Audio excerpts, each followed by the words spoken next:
बाबूजी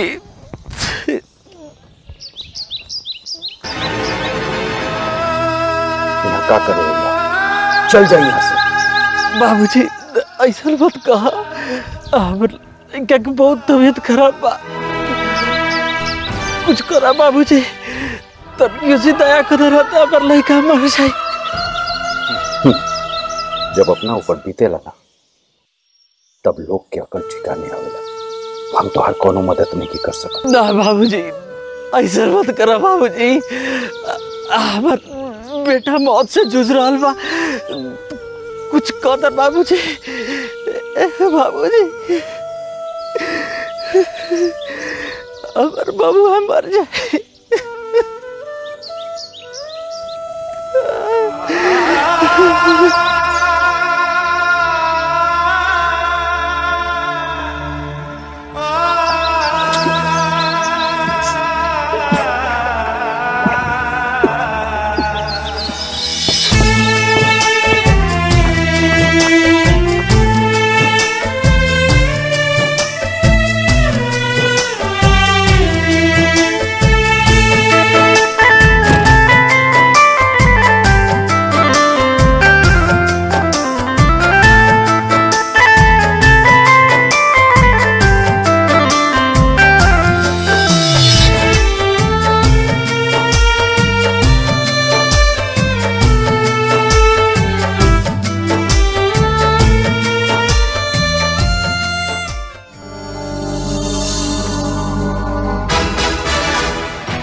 भैया कहाँ भेल बबुआ के?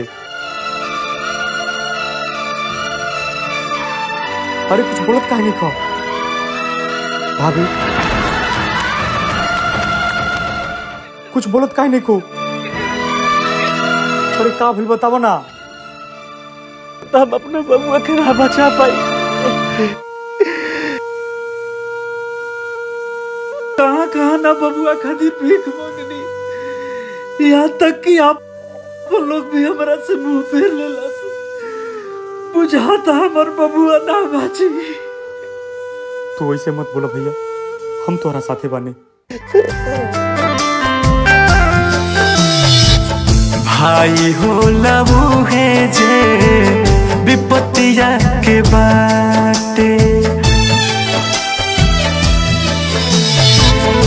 भाई हो लबू है जे विपत्तिया के बाटे, मित हो लबू है जे आपत्तियों में आते, मित हो लबू है जे आपत्तियों में आते, भाई हो लबू है जे विपत्तिया के बाटे, भाई हो लबू है जे विपत्तिया के बाटे।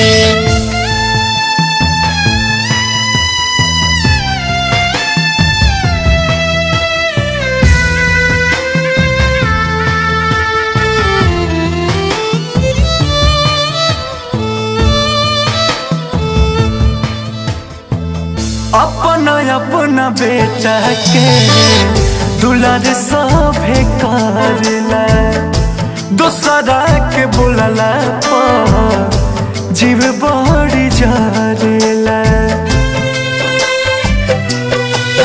हो अपना अपना बेटा के दुलार सभे करेला, दूसरा के बोलला पर जीव बड़ी जरेला। माई होली उहे जे गलतिया पड़ाते, माई होली उहे जे गलतिया पड़ाते, भाई होला उहे जे विपत्तिया के बाटे, भाई होला उहे जे विपत्तिया के बाटे।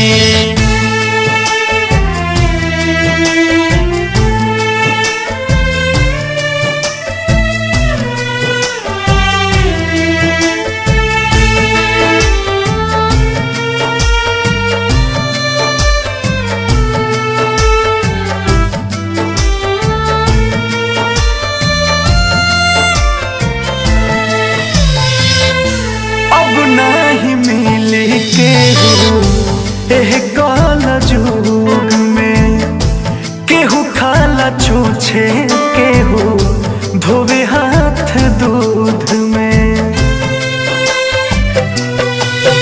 हो केहू नहीं मिली ये रजनी एह काल जुग में केहू खाता छूछे केहू धोवे हाथ दूध में अंकुश राजा केहू ऐसन न बाटे अंकुश राजा केहू ऐसन न बाटे भाई होला उहे जे विपत्तिया के बाटे भाई हो